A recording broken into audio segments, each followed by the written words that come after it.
2025, nouvelle année. Nouvelle année, on va en parler aujourd'hui du coup, mais peut-être sous un autre angle cette fois-ci. Ça rime souvent avec nouveau départ. Parfois, on a l'impression qu'on remet tous les compteurs à zéro. Alors, on est au 5e jour de cette nouvelle année. Et je nous pose une question.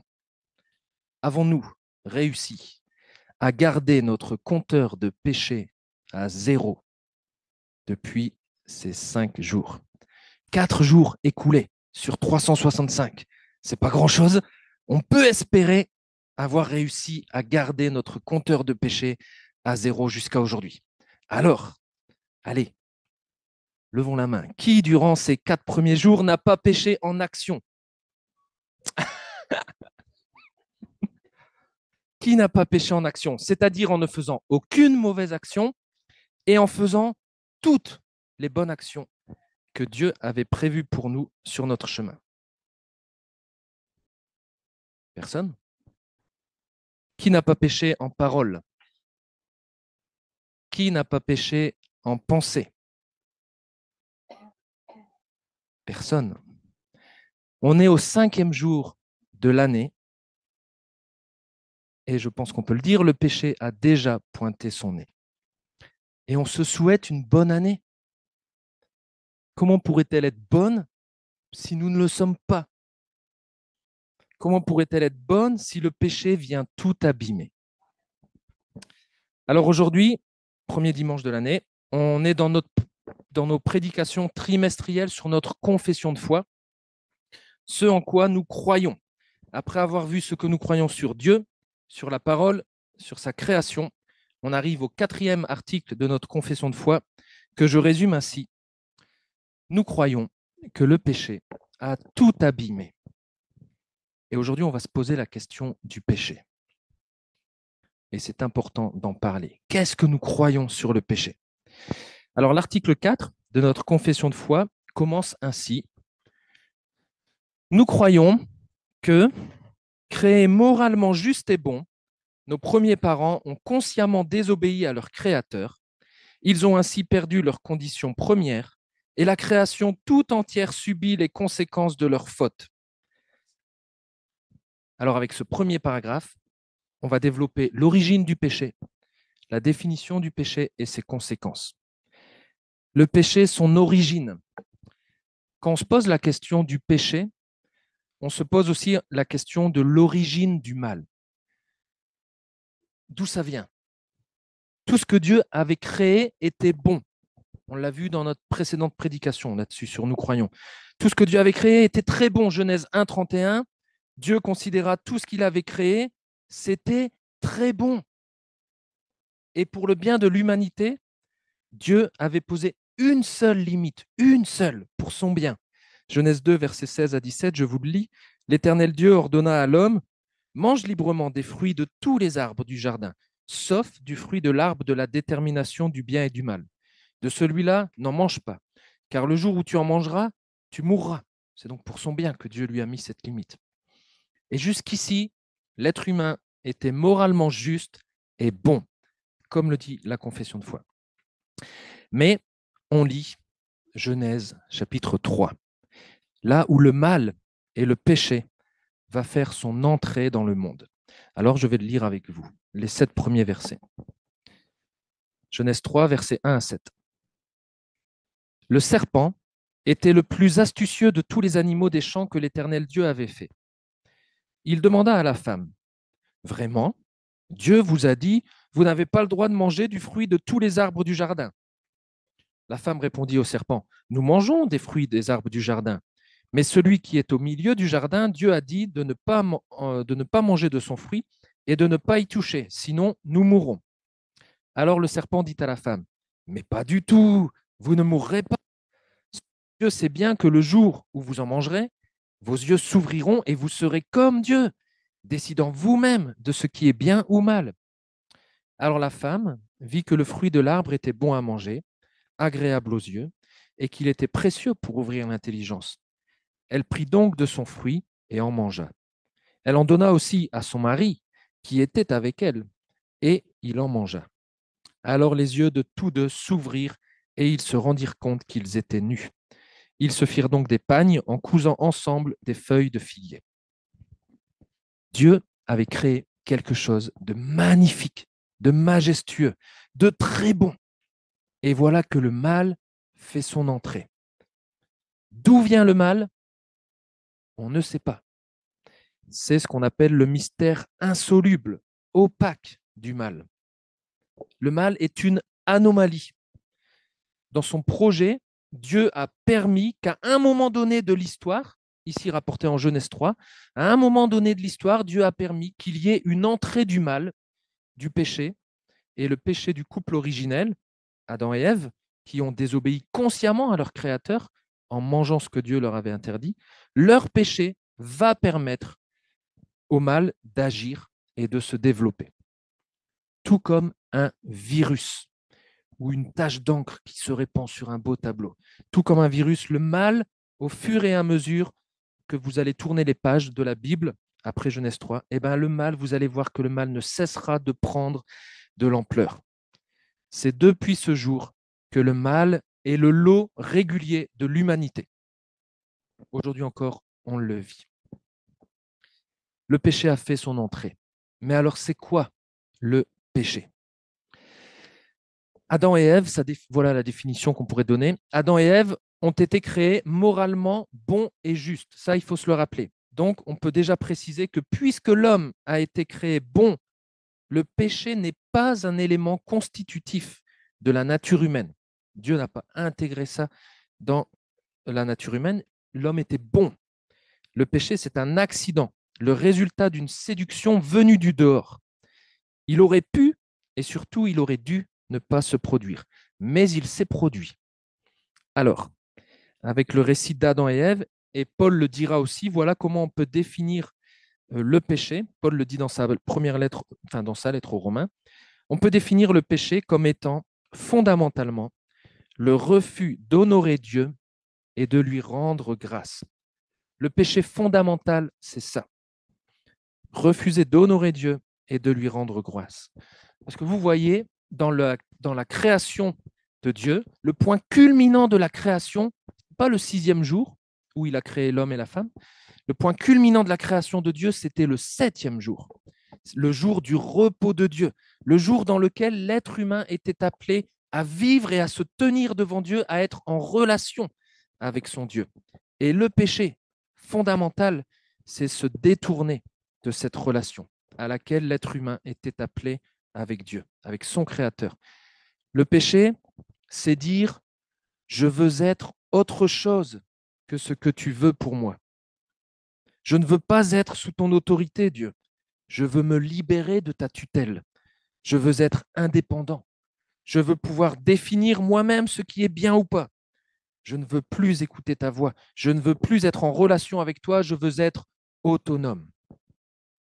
Le péché, ce n'est pas premièrement la violation d'un principe moral ou légal. Le péché, c'est premièrement l'irrespect envers Dieu, Créateur. Le péché, c'est premièrement le mépris, l'indifférence, le rejet du Dieu Créateur. C'est ça qui fait toute la gravité du péché.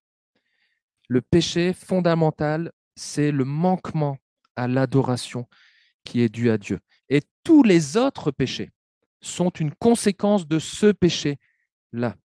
L'essence du péché, c'est de rejeter la gloire de Dieu et de son honneur, et tous les péchés découleront de ce péché-là. Et c'est important de bien définir le péché, sinon on risque de mal comprendre la solution, le traitement que Dieu va proposer au péché. Et on y reviendra. Donc nos parents ont donc péché en tant que couple. Ce n'est pas juste la femme ou juste l'homme qui a péché, c'est le couple qui a péché. Et comme le dit notre confession de foi, cela entraîne des conséquences qu'on va lire dans la suite de Genèse 3 à partir du verset 8. Genèse 3, verset 8. Au moment de la brise du soir, ils entendirent la voix de l'Éternel Dieu parcourant le jardin. Alors l'homme et la femme se cachèrent de l'Éternel Dieu parmi les arbres du jardin. Mais l'Éternel Dieu appela l'homme et lui demanda, où es-tu? Celui-ci répondit, j'ai entendu ta voix dans le jardin et j'ai eu peur, car je suis nu. Alors je me suis caché. Dieu dit, qui t'a appris que tu es nu? Aurais-tu mangé du fruit de l'arbre dont je t'avais défendu de manger? Adam répondit, la femme que tu as placée auprès de moi, c'est elle qui m'en a donné, et j'en ai mangé. L'Éternel Dieu dit à la femme, pourquoi as-tu fait cela? C'est le serpent qui m'a trompé, répondit la femme, et j'en ai mangé. Alors l'Éternel Alors l'Éternel Dieu dit au serpent, puisque toi, tu as fait cela, tu es maudit parmi tout le bétail et tous les animaux sauvages. Tu te traîneras sur le ventre, tu mangeras de la poussière tout au long de ta vie. Je susciterai de l'hostilité entre toi et la femme, entre ta descendance et sa descendance. Celle-ci t'écrasera la tête et tu lui mordras le talon. Dieu dit à la femme, je rendrai tes grossesses très pénibles et c'est dans la souffrance que tu mettras au monde tes enfants. Tes attentes seront tournées vers ton mari, mais lui, il te dominera. Il dit à Adam, puisque tu as écouté ta femme et que tu as mangé du fruit de l'arbre dont je t'avais défendu de manger, le sol est maudit à cause de toi. C'est avec peine que tu en tireras la nourriture tout au long de ta vie. Il te produira des épines et des chardons, et tu mangeras des produits du sol. Tu en tireras ton pain à la sueur de ton front, jusqu'à ce que tu retournes à la terre, puisque tu as été tiré de celle-ci. Car toi, tu es poussière, et tu retourneras à la poussière. L'homme nomma sa femme Ève, ce qui veut dire vie, et elle est devenue en effet la mère de toute vie humaine. L'Éternel Dieu fit à Adam et à sa femme des vêtements de peau pour les habiller. Puis il dit, voici que l'homme est devenu comme l'un de nous, pour décider du bien et du mal. Maintenant, il ne faudrait pas qu'il tende la main pour cueillir aussi du fruit de l'arbre de la vie, qu'il en mange et qu'il vive éternellement. Alors l'Éternel Dieu le chassa du jardin d'Éden pour qu'il travaille le sol d'où il avait été tiré. Après avoir chassé l'homme, il posta des chérubins à l'est du jardin d'Éden avec une épée flamboyante tournoyant en tous sens pour barrer l'accès de l'arbre de la vie. En voulant trouver mieux, les êtres humains ont trouvé pire. Leurs conditions premières étaient parfaites. Ils étaient en relation avec Dieu qui, d'après ce qu'on lit là, venait les voir régulièrement dans le jardin. Le soir, ils venaient pour être en relation avec eux parce que c'était pour ça qu'ils avaient été créés. Ils avaient accès à tous les délices que Dieu avait disposés pour eux. Ils avaient même accès à la vie éternelle puisqu'ils avaient accès à cet arbre qui leur donnait la vie éternellement. Ils étaient en harmonie dans leur relation avec Dieu, ils étaient en harmonie dans leur relation l'un envers l'autre, dans la relation aussi avec la création. Et puis le péché vient rompre cette harmonie et c'est la mort, sous toutes ses formes, qui fait son entrée dans le monde. Premièrement, le péché rompt la relation avec Dieu.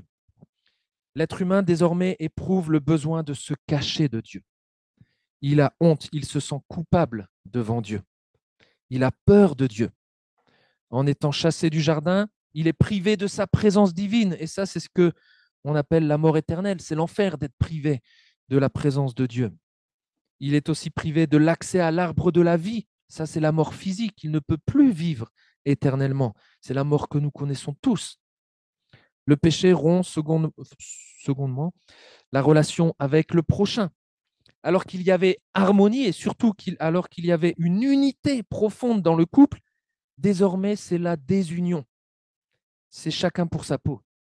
L'homme et la femme deviennent rivaux, concurrents, au lieu de devenir collaborateurs dans l'œuvre que Dieu leur avait confiée. Au lieu de goûter à l'harmonie, ils goûtent à la domination, à la frustration. Au lieu d'être des êtres responsables, ils se posent en victimes et ils sont incapables de reconnaître leur tort. Et le péché, troisièmement, rompt et corrompt également la création tout entière. La souffrance maintenant fait son entrée. Pénibilité de la grossesse, douleur de l'enfantement, pénibilité du travail. La nature elle-même maintenant est parasitée et réticente à produire du fruit. Elle est soumise à la futilité à cause du péché du couple originel. C'est un véritable cataclysme qui fait son entrée dans le monde. Et vous le voyez, le péché est expansif de l'individu dans la société et à la création entière. Le péché, ce n'est pas qu'une dimension, le péché n'a pas qu'une dimension individuelle. Souvent, on le réduit à cette dimension. Mais le péché a également une dimension collective. Les humains pécheurs interagissent entre eux et développent une dynamique pécheresse à laquelle ils adhèrent collectivement. Mais le péché a aussi une dimension cosmique. La création tout entière est subie les conséquences de ce premier péché. On pourrait développer et détailler encore plus les conséquences du péché originel, mais je suis persuadé en fait que vous constatez vous-même les conséquences du péché aujourd'hui encore. Parce qu'une des conséquences importantes du péché, elle est indiquée dans le deuxième paragraphe de l'article de notre confession de foi qui dit « Nous croyons que depuis lors, tous les hommes, à l'exception de Jésus-Christ, se trouvent dans leur condition naturelle séparés de Dieu, enclins au mal, asservis au péché et soumis à la domination de Satan. Ils transgressent les lois divines et demeurent en conséquence exposés à une perdition éternelle. » Le péché, en fait, a un héritage. Le péché fait de nous des pécheurs. Dieu créa les êtres humains de telle sorte qu'ils lui ressemblent, qu'ils soient à son image, à l'image de Dieu. Tout était bon, puisque Dieu est bon. Puis le péché a fait son entrée dans le monde et est venu corrompre l'image de Dieu en nous. Et on lit en Genèse 5, verset 3, Adam a eu des enfants, il engendra un fils à sa ressemblance, à la ressemblance d'Adam, selon son image. Donc Adam avait péché, donc Adam était pécheur, son fils, à son image, le sera aussi. Son fils sera pécheur. Et tout le reste de la Bible confirme cela. Par exemple, Psaume 51, verset 7, Je suis depuis ma naissance marqué du péché. Depuis quand ma mère j'ai été conçu, le péché est attaché à moi. Ou Romains 5, verset 12, C'est pourquoi, de même que par un seul homme le péché est entré dans le monde, et par le péché la mort, et ainsi la mort a atteint tous les hommes parce que tous ont péché. Romains 3, verset 10 et suivant, Il n'y a pas de juste, pas même un seul, ils n'ont même pas peur de Dieu, les êtres humains. Romains 7, verset 15, Je ne comprends pas ce que je fais. Je ne fais pas le bien que je veux, et c'est ce que je déteste que je fais. En réalité, ce n'est plus moi qui le fais, mais c'est le péché qui habite en moi. Le problème, c'est pas simplement que parfois nous commettons des péchés de temps en temps ou habituellement. Le problème, c'est que nous sommes pécheurs. Depuis l'irruption du péché dans le monde, le péché se loge au plus profond de notre être, ce que la Bible appelle le cœur. Notre cœur est corrompu par le péché et de lui découlent tous nos péchés. Et c'est ce qu'illustre cette petite BD. Le gars qui se dit Je ne regarde pas la télé, je ne lis pas de revues, il faut faire très attention, le mal entre en nous par les yeux.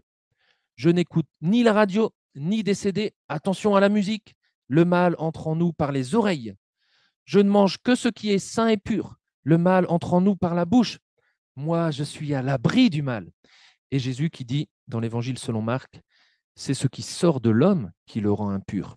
En effet, c'est de l'intérieur, c'est du cœur des hommes que viennent les mauvaises pensées, les adultères, l'immoralité sexuelle, les meurtres, les vols, la soif de posséder, les méchancetés, la fraude, la débauche, le regard envieux, la calomnie, l'orgueil, la folie.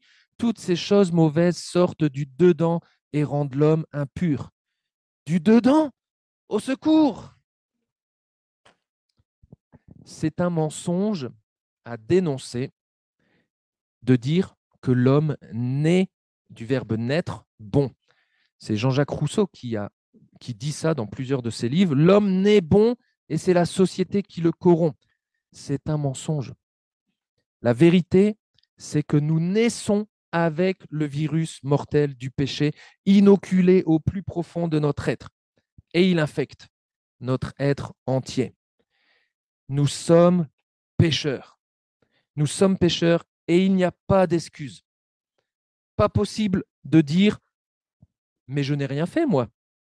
Mais en fait, c'est déjà un problème, ça. Omettre de faire le bien, c'est déjà péché. Pas possible de dire, non, de dire mais je ne savais pas. Péché par ignorance, c'est quand même péché. Pas possible de dire mais je ne me sens pas coupable, moi. Ben, ce n'est pas parce qu'on ne se sent pas coupable qu'on ne l'est pas. Pas possible de dire mais je ne l'ai pas fait exprès. Ben oui, mais il faudra quand même tout de même rétablir ce qui a été abîmé. Pas possible de dire bah, c'est pas grave. Ben oui, mais le péché est tout de même avéré, il y a quand même eu quelque chose. Pas possible de dire mais je n'ai enfreint qu'un petit commandement. La transgression d'un seul commandement, c'est la transgression de toute la loi. Pas possible de dire oh, c'est qu'un péché mignon. Péché et mignon, ce sont deux mots inassociables. Un péché, c'est un péché devant Dieu. Moralement, ok, il y a des différences, des péchés grossiers et des péchés que j'appelle avec d'autres plus raffinés, des péchés plus subtils, mais tous montrent la même orientation du cœur, pécheur. Bref, il faudrait être malhonnête pour ne pas le voir. Nous sommes pécheurs. Et la confession de foi indique que nous sommes soumis à la domination de Satan.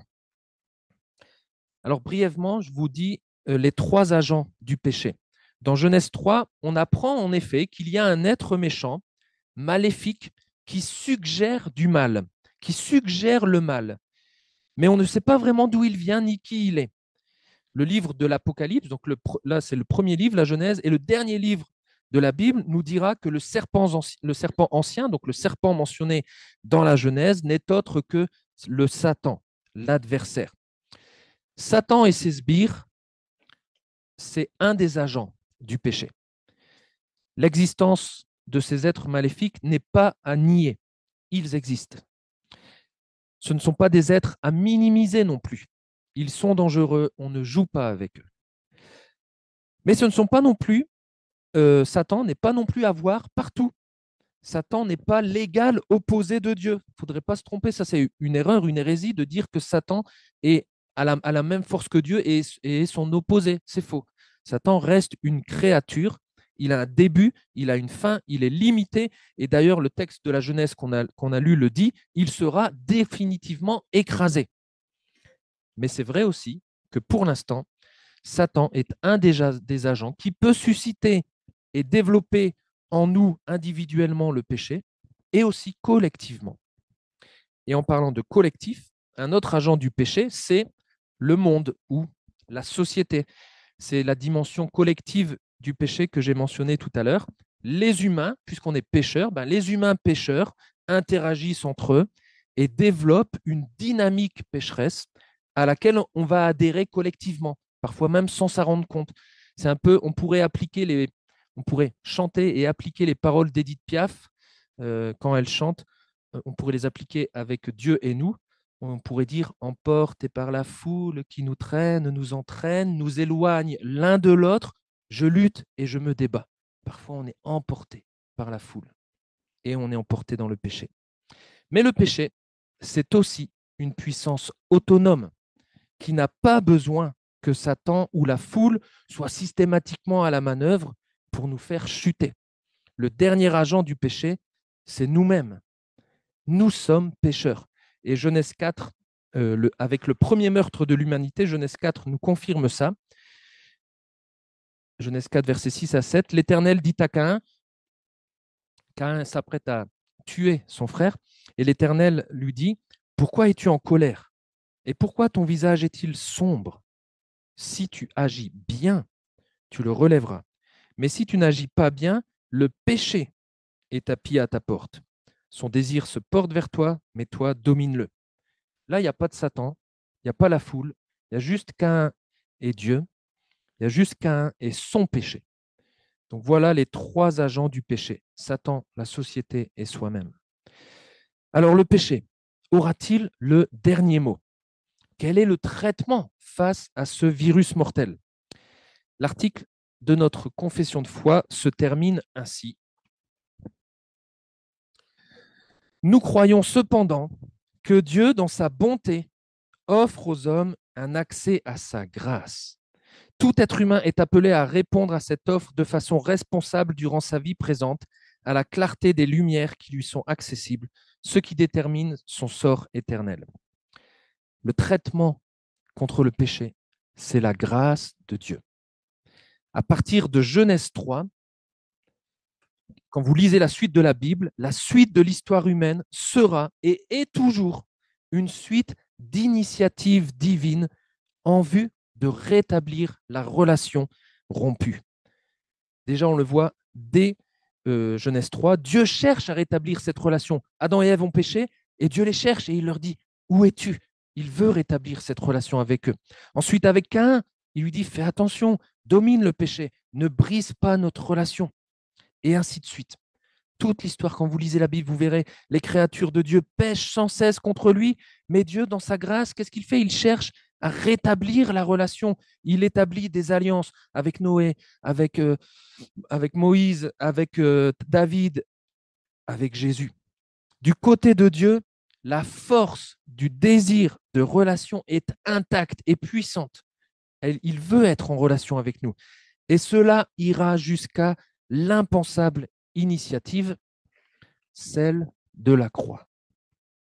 Celle où Dieu lui-même, ayant pris notre nature humaine en Jésus, lui qui était innocent de tout péché, a été condamné comme un pécheur à notre place,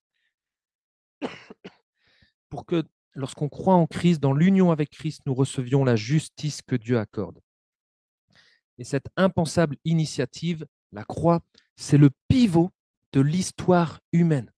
Et ça peut être le pivot de chaque vie humaine. Alors, je vous résume ce qui s'est passé à cette croix avec les paroles de l'apôtre Paul en Romains 5. Par un seul homme, Adam, le péché est entré dans le monde. Et par le péché, la mort. Et la mort a atteint tous les hommes parce que tous ont péché. La faute d'un seul a eu pour conséquence la mort de beaucoup. À bien plus forte raison, la grâce de Dieu, don gratuit qui vient d'un seul homme, Jésus-Christ, a surabondé pour beaucoup. Le jugement intervenant à cause d'un seul homme a entraîné la condamnation, mais le don de la grâce intervenant à la suite de nombreuses fautes a conduit à l'acquittement. Par la faute commise par un seul homme, la mort a régné à cause de ce seul homme, Adam. À bien plus forte raison, ceux qui reçoivent l'abondance de la grâce qu'est le don de la justification régneront dans la vie par Jésus-Christ lui seul.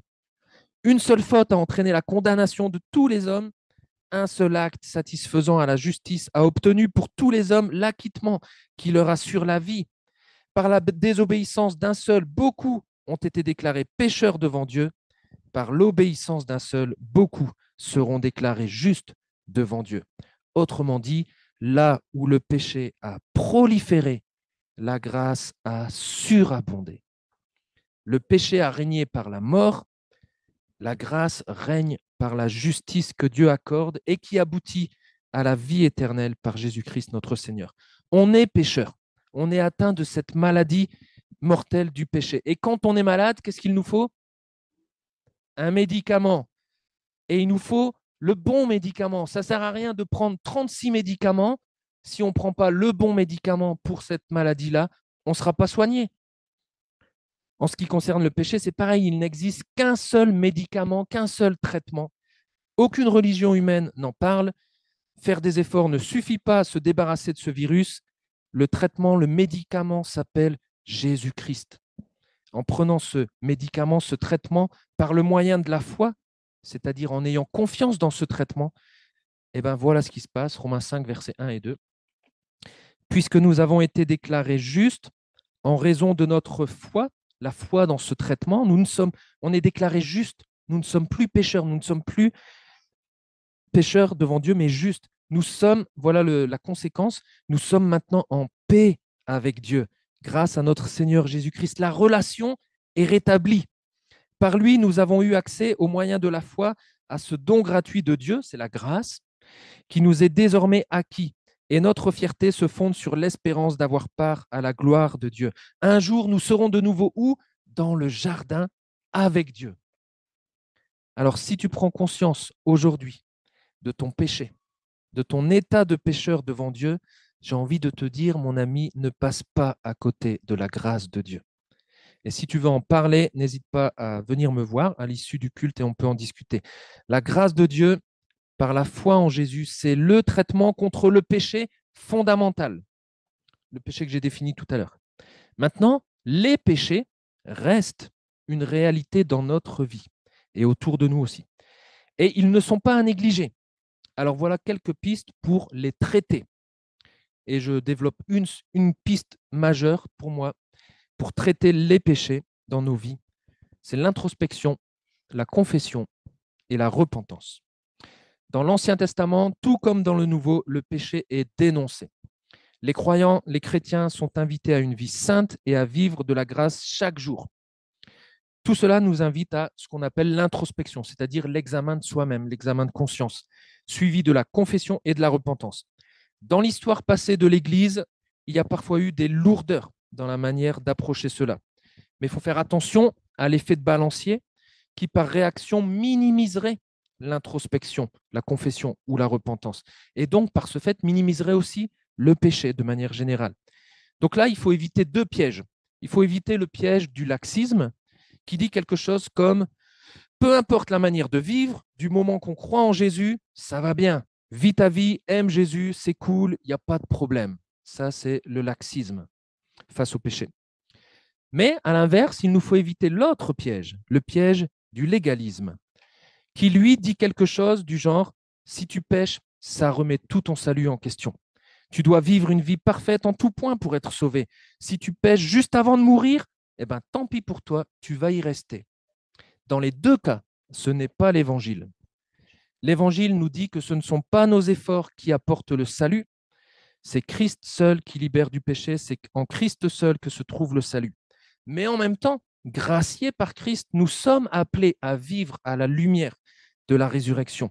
Nous sommes appelés à honorer le Dieu de grâce dans tous les aspects de notre existence. On ne veut pas vivre une vie marquée par le péché quand on a été sauvé par Christ. Il y a des choses qui n'ont pas leur place dans notre vie. Et pour les débusquer, il y a l'introspection. Alors, concernant l'introspection, il est bon de se rappeler que le cœur humain est tortueux par-dessus tout.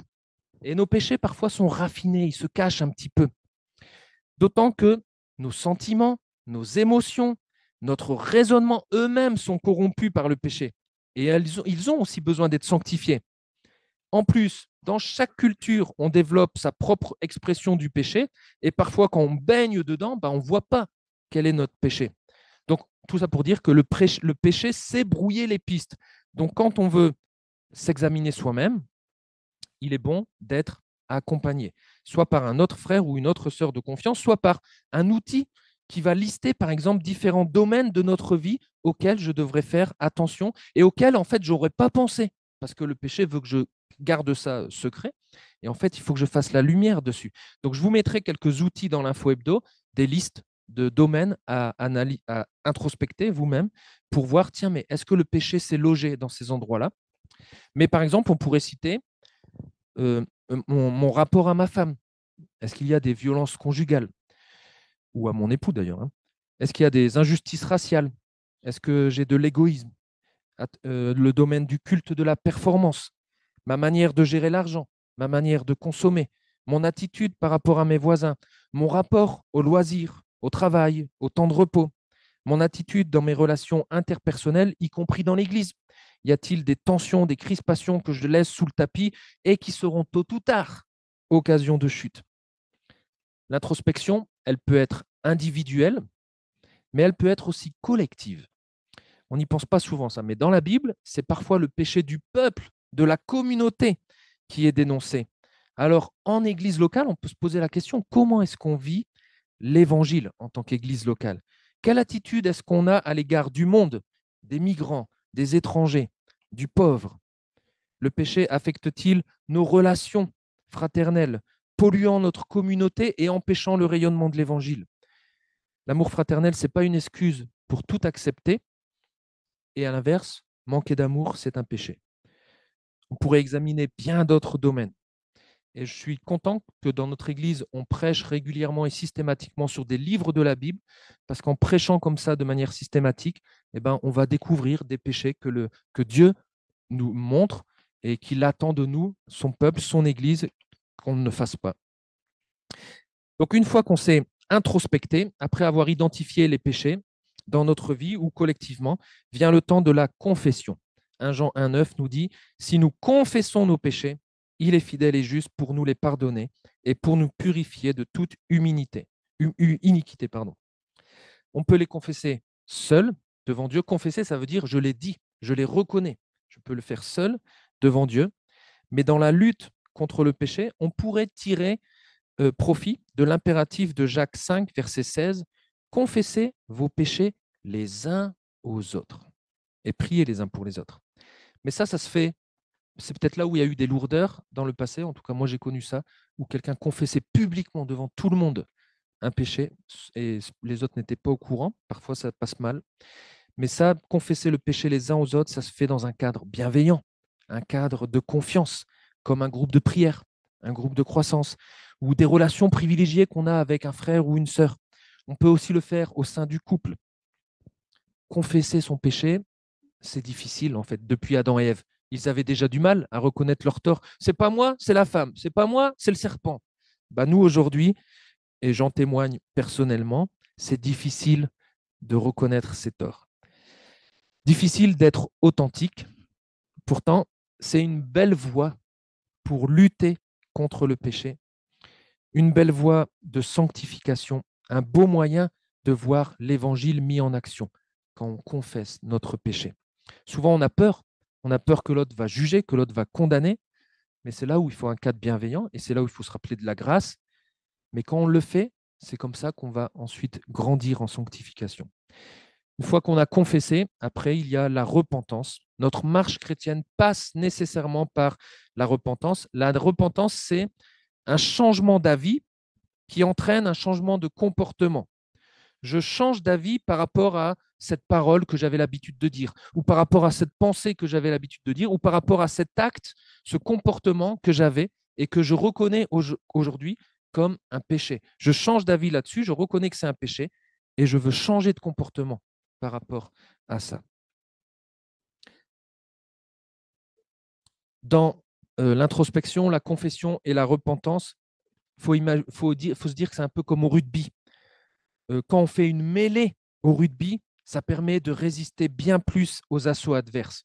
Face au péché, pour lutter contre les péchés, c'est bien aussi d'être à plusieurs.